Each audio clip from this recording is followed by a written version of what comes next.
Yes 8th class प्यारे बच्चों, आज हम डिस्कस करेंगे यूनिट 15 जो कि हमारी लास्ट यूनिट है, स्टैटिस्टिक्स एंड प्रोबेबिलिटी। स्टैटिस्टिक्स और प्रोबेबिलिटी को शुरुआत कैसे करें। वर्ड है सबसे पहले स्टैटिस्टिक्स, हमें इसका मीनिंग जानना है कि स्टैटिस्टिक्स होता क्या है। और प्यारे बच्चों, ये बात नहीं है कि आपने पहले पढ़ा नहीं, 7th में भी आप थोड़ा सा स्टैटिस्टिक्स पढ़ के आए हो, लेकिन चलो एक बार फिर रिवाइज कर लेते हैं। पता है तो भी ठीक, नहीं पता है तो भी जान ले स्टैटिस्टिक्स क्या है। Statistics is science of collecting, classifying, summarising, analysing and interpreting numerical facts. जो भी हमें कोई डाटा मिलता है नंबरों से रिलेटेड, जैसे हमारी क्लास मान लो 8th का हमने मैथ का टेस्ट लिया, 7th में आपके टेस्ट होते थे, उनके नंबर थे, जो उनकी लिस्ट बनती थी, उसको कैसे एनालाइज करें, कैसे देखें। फटाफट लिस्ट में से देख के हम देखते थे सब हाईएस्ट कितने हैं, लोएस्ट कितने हैं, कितने बच्चे फेल हैं, कितने बच्चों के अबव 90 हैं। तो ये सारा जो एनालाइज करते हैं, हम क्लासीफाई करते हैं, इस सारा का नाम होता है स्टैटिस्टिक्स। ठीक है। Information in the form of numerical figures is called observations. जो भी हमें इंफॉर्मेशन मिलती है, जैसे मान लो रोल नंबर 1 है, उसके 50 मार्क्स हैं, जो रोल नंबर 2 है उसके 33 मार्क्स हैं। तो अपने आप में जो 50 है या 33 है, अपने आप में जो वैल्यू है न्यूमेरिकल फिगर जो है उसको कहते हैं हम ऑब्जर्वेशन। ठीक है। उसके बाद collection of all the observations is called raw data. जैसे मान लो बच्चों, एक टीचर साइंस की पूरी लिस्ट बनाता है, एक जना मैथ की बनाता है, एक जना हिंदी की बनाता है, तो ये सारे रॉ डाटा होते हैं। फिर हम इसको इकट्ठी लिस्ट बनाते हैं ना क्लास की, तो collection of all the observations is called raw data. तो ये रॉ डाटा होता है जो हम लिस्ट बनाते हैं। उसके बाद है the difference between highest and the lowest values of the observation in the given data is called range. जो भी हमारी लिस्ट बनी उसमें सबसे हाईएस्ट मार्क्स कितने हैं, सबसे लोएस्ट कितने हैं, तो उन दोनों का जो डिफरेंस होगा दैट इज कॉल्ड रेंज। ये रेंज होती है, डेफिनेशन है। उसके बाद है फ्रीक्वेंसी। क्या होती है? The number of times a particular observation occur is called its frequency. बच्चों आपने देखा होगा, एक बच्चा कहता है मेरे 50 मार्क्स हैं, दूसरा कहता है मेरे भी 50 हैं, तीसरा बच्चा कहता है मेरे भी 50 हैं। ज़रूरी तो नहीं है कि 50 एक ही बच्चे के नंबर हों या 98 एक ही बच्चे के हों। तो 98 वाले 4-5 बच्चे हो सकते हैं, 50 वाले 4 बच्चे हो सकते हैं, ठीक है ना। 78 वाले 2 बच्चे हो सकते हैं। तो भी 78 कितनी बार रिपीट हुआ, 50 कितनी बार रिपीट हुआ, तो वो उसकी फ्रीक्वेंसी होएगी। 4 बार रिपीट हुआ तो 4 उसकी फ्रीक्वेंसी होएगी, 2 बार रिपीट हुआ तो 2 उसकी फ्रीक्वेंसी होएगी। उसके बाद है a table showing the frequencies of various observations of a data is called frequency table. मान लो हम किसी ऑब्जर्वेशन के साथ रिपीटेड जो नंबर जितनी टाइम्स वो रिपीट हो रहा है उसको हम लिखते हैं, तो वो फ्रीक्वेंसी टेबल बन जाती है। अभी बताएंगे, एग्जाम्पल भी दूंगी टेबल क्या होती है। उसके बाद है the arrangement of data either in ascending order और डिसेंडिंग ऑर्डर। हमने डाटा को चाहे असेंडिंग ऑर्डर में लिख दिया, चाहे डिसेंडिंग ऑर्डर में लिख दिया। To study their silent features, हम उसको साइलेंट फीचर्स को हम बड़ी आसानी से देख सकते हैं। अगर हम असेंडिंग ऑर्डर में लिखेंगे तो सबसे लोएस्ट वैल्यू पता लग जाएगी, सबसे हाईएस्ट पता लग जाएगी, लास्ट में जो है वो हाईएस्ट वैल्यूज सारी दिख जाएंगी, जो सबसे पहले वाले हैं उसमें सारी लोएस्ट दिख जाएंगी। तो जो ये तरीका है लिखने का, अरेंजमेंट है, उसको प्रेजेंटेशन ऑफ डाटा कहा जाता है। उसके बाद है when we divide the raw data into a convenience number of groups. जैसे मान लो 100 मार्क्स का पेपर है, ठीक है, पूरी 7th के, जैसे मान लो 5 सेक्शंस हैं, तो मान लो 200 स्टूडेंट्स, और 200 स्टूडेंट्स के हमने मार्क्स लिखने हैं। अगर हम अलग अलग लिखेंगे तो बहुत बड़ा डाटा हो जाएगा। अपनी कन्वीनियंस के लिए हम क्या करते हैं, उस डाटा को ग्रुप्स में डिवाइड कर देते हैं। 0 से 20 मार्क्स वाले कितने बच्चे हैं, सारे सेक्शंस के इकट्ठे लिख दो। 20 से 33 वाले कितने हैं, सारे इकट्ठे लिख दो। अबव 90 वाले कितने हैं, वो सारे इकट्ठे लिख दो। तो जो इस तरीके से हम ग्रुप्स में डिवाइड करके लिखते हैं, उस ग्रुप के जो कन्वीनियंट के लिए हम ग्रुप बनाते हैं, तो उसको कहते हैं grouped frequency distribution. Grouped frequency distribution, जैसे मैंने बताया, मैंने 0 से 20 ए सेक्शन में कितने हैं, बी में कितने हैं, सी में कितने हैं, डी में कितने हैं, हमने सारों को जोड़ दिया और वहाँ पर 0 से 20 वाले मार्क्स लिख दिए। तो बोर्ड रिजल्ट्स जो बनते हैं ऊपर जाके बड़ी बड़ी क्लासेस के, हम पूरा रिजल्ट इकट्ठा तैयार करते हैं, तो ऐसा ही होता है बच्चों। उसके बाद है when the numbers of observation is more than arranging data in ascending और descending order is a tedious job and it may not be convenient to find frequency by simple counting. In such cases we make use of bars, जिसको हम tally marks कहते हैं. We record tally marks in bunch of 5. जो हम record करते हैं tally marks को वो 5 के ग्रुप में करते हैं. ये आप पीछे पढ़ के आए हो. The 5th tally mark is drawn diagonally across the first 4. For example क्या होता है tally marks? जैसे 1 के लिए ये ऐसे लंबी लाइन खींच देते हैं, 2 के लिए 2 बार, 3 के लिए 3 बार, 4 के लिए 4 बार. जो 5th है 5, जैसे एक रोमन काउंटिंग होती है ना, ऐसे ही ये tally marks वाली काउंटिंग होती है. जो 5 बनाना है, 4 का जो बना दिया हमने उसमें ऊपर से लो और 4th वाले के नीचे तक ऐसे तिरछी लाइन लगा दो, तो ये जो है वो 5 को शो करेगा. ये 5 को शो कर रहा है. और 6 को करना है तो 5 और 1 6 हो जाता है. Now we will take group frequency distribution table and clear more points. एक टेबल की हेल्प से हमें और कौन कौन सी बातों का पता चलता है, हम इस टेबल की हेल्प से करते हैं. रेनफॉल है, क्लास इंटरवल जिसको कहता है वो, tally marks, number of days, frequency. तो 0 से 5 में 2 हैं तो टैली मार्क्स बना दो 2. यहाँ 6 है तो 1 2 3 4, ये 5 बन गया और ये 6. 6 है 1 2 3 4, ये 5 बन गया और ये 6. 3 बन गया 1 2 3, ये 2 बन गया 1 2 5 1 2 3 4 और ये 5 6 1 2 3 4 5 और ये 6. अब 30 डेज़ का जो है वो उन्होंने रेनफॉल एक महीने का चेक किया और ये सारा ग्रुप बना दिया कि 0 से 5 mm जो बारिश हुई वो 2 दिन हुई, 5 से 10 mm बारिश हुई वो 6 दिन हुई, 10 से 15 6 दिन हुई. We see in this table 30 observations have been divided into 7 groups.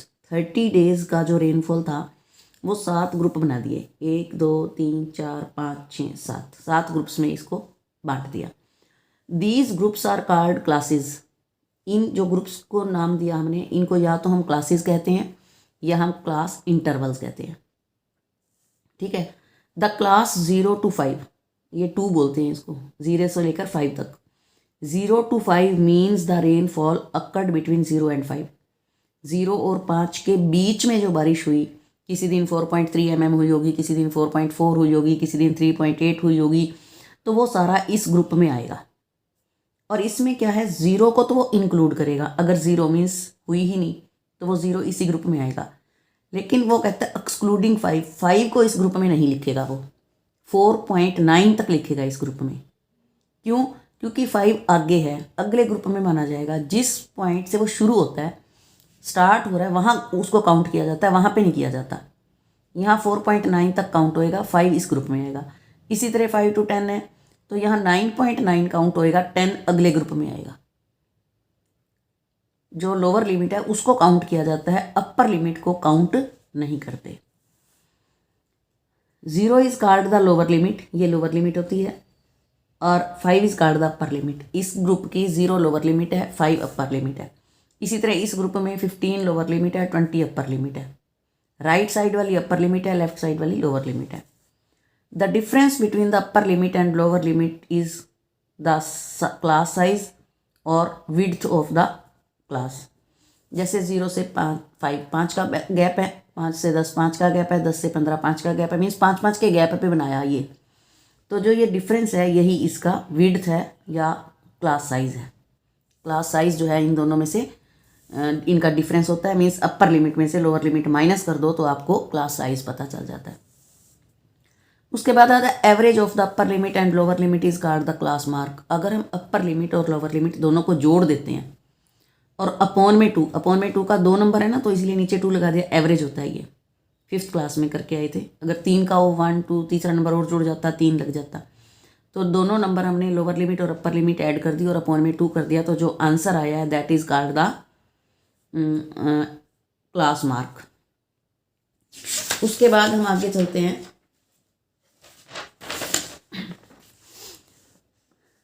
Graphical method of representing data. किसी डाटा को ग्राफ पे रिप्रेजेंट करना हो तो क्या क्या मेथड है. सबसे पहले था bar graph. Bar graph word आप 7th में पढ़ के आए हो.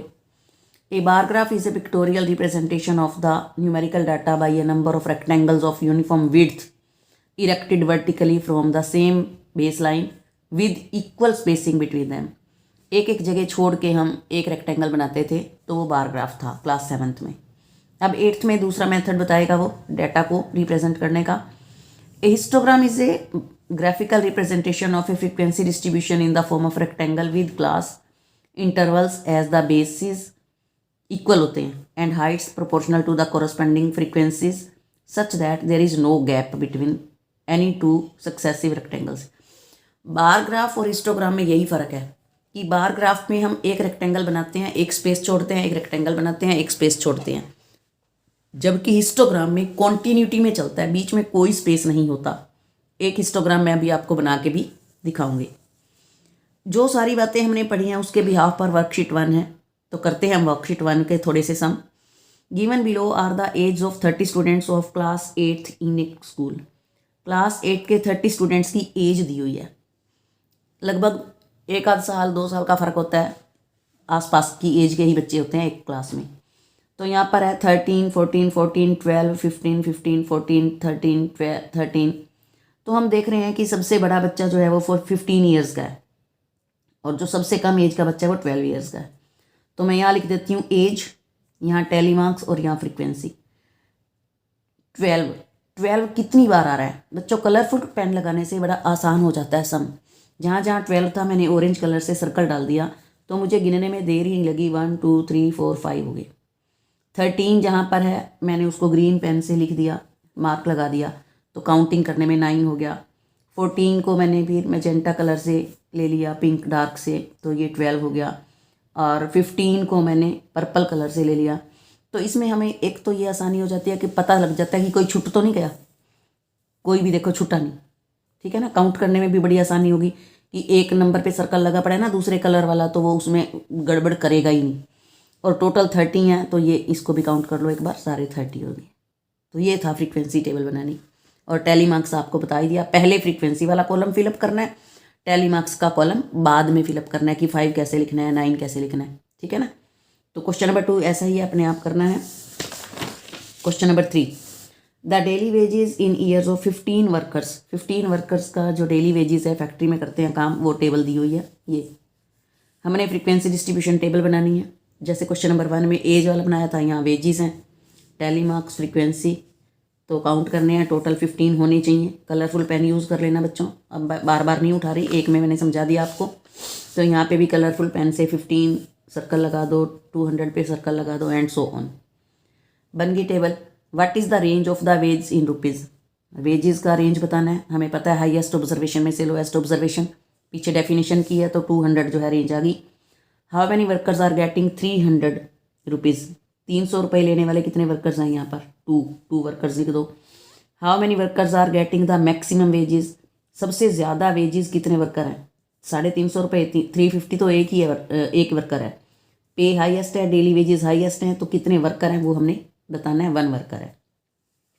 इसी तरह बच्चों क्वेश्चन नंबर 4 है, ये दी हुई है, दिल्ली का टेम्परेचर दिया हुआ है, मिनिमम टेम्परेचर कितना, मैक्सिमम या मिनिमम जो भी है ये दिया हुआ है। तो हमने क्या बताना है, इसमें क्या करना है अपने को, एक तो फ्रीक्वेंसी टेबल बनानी है। Prepare a frequency table taking class intervals 24.0 से 25.5, 25.5 से 27.0 एंड सो ऑन। तो 24.0 से 25.5 कहने का मतलब ये है कि हमने यहाँ पर 25.4 तक लेने हैं, 25.5 अगले में जाएगा। तो यहाँ पर इसमें आप ऐसे ही कलरफुल पेन से सर्कल करोगे, मैंने एक समझा दिया, तो अब आप अपने हिसाब से काउंट करोगे कि सिर्फ इस बात का ध्यान रखना है कि 25.5 यहाँ पर भी है, यहाँ पर भी है। तो बच्चों 25.5 यहाँ काउंट होगा और यहाँ काउंट नहीं होगा। तो इस तरीके से आप काउंट करके फ्रीक्वेंसी डिस्ट्रीब्यूशन टेबल बना दोगे। फिर वो कहता है हिस्टोग्राम भी बनाओ, तो इसका हिस्टोग्राम जो है वो ग्राफ पे बनेगा। ये मैंने हिस्टोग्राम बनाया, यहाँ पर O लिखना है, यहाँ पर X, यहाँ पर Y, इधर फ्रीक्वेंसी लेनी है। जैसे 2, 39, 3, 3, तो मैंने 2 का गैप लेते हुए 2, 4, 6, 8, 10, 12, 14 इक्वल लेना है। और इधर से हमने जो ये वैल्यूज़ हो वो लेनी होती हैं। जैसे यहाँ लोएस्ट शुरू करना है यहाँ से और इसके अपर तक जानी है, ऐसे L टाइप। 24.0 से 25.5 का एक बनाना है, फिर ऐसे ऐसे करते लास्ट कहाँ तक है 31.5 तक लेना है। तो यहाँ पर हमने ये लगाया है किंक, क्योंकि बच्चों 0 के तुरंत बाद मैंने 24.0 लिया, तो उससे पहले भी तो कुछ होगा, तो उससे पहले को हमने यहाँ छुपाना है इसके अंदर। इसका नाम होता है किंक। जब हम 0 के तुरंत बाद बड़ा नंबर ले लेते हैं और बाद में थोड़ा थोड़ा लेते हैं, तो पहले में ज़्यादा गैप, बाद में कम कम का गैप जो है वो किंक शो करना पड़ता है। तो ये किंक है, आपकी बुक में भी बना हुआ है, देख लेना। ये class interval 24.0 on the horizontal axis, this shows that full distance between 0 to 24 is not shown. हमने वो यहाँ पर शो नहीं किया। तो अब देखो 24.0 से 25.5 के बीच है 2, तो इसके बीच 2 का रेक्टेंगल बनाना है। ये एक लाइन यहाँ, एक लाइन यहाँ, 2 का। फिर 25.5 से 27.0 का 13 पे जाना है। ये इसको 13 पे ले जाओ, इसको भी 13 पे। इस तरीके से हमने इसका हिस्टोग्राम बनाना है, कोई गैप नहीं छोड़ना, क्योंकि देखो ये गैप देता ही नहीं। यहाँ 25.5 खत्म है, यहाँ पे शुरू है, तो गैप बनेगा भी कहाँ से। तो बार ग्राफ में गैप होता है, हिस्टोग्राम में कोई गैप नहीं होता। नीचे क्लास इंटरवल्स लिखने हैं और इधर फ्रीक्वेंसी लिखनी है, तो ये भी हमें अच्छे से लिखना होता है। यहाँ भी ये भी सारा क्लियर करना है। उसके बाद थोड़े क्वेश्चन के आंसर्स भी थे।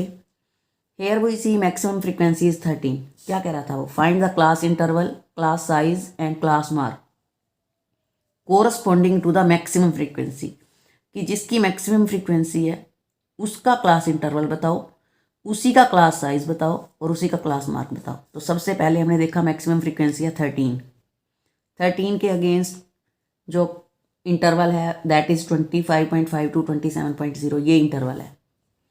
इसी का क्लास साइज बताना है। अपर लिमिट में से लोअर लिमिट सब्ट्रैक्ट कर दो तो क्लास साइज निकल जाता है 1.5। फिर क्लास मार्क बताना है, दोनों को ऐड करो और अपॉन में 2।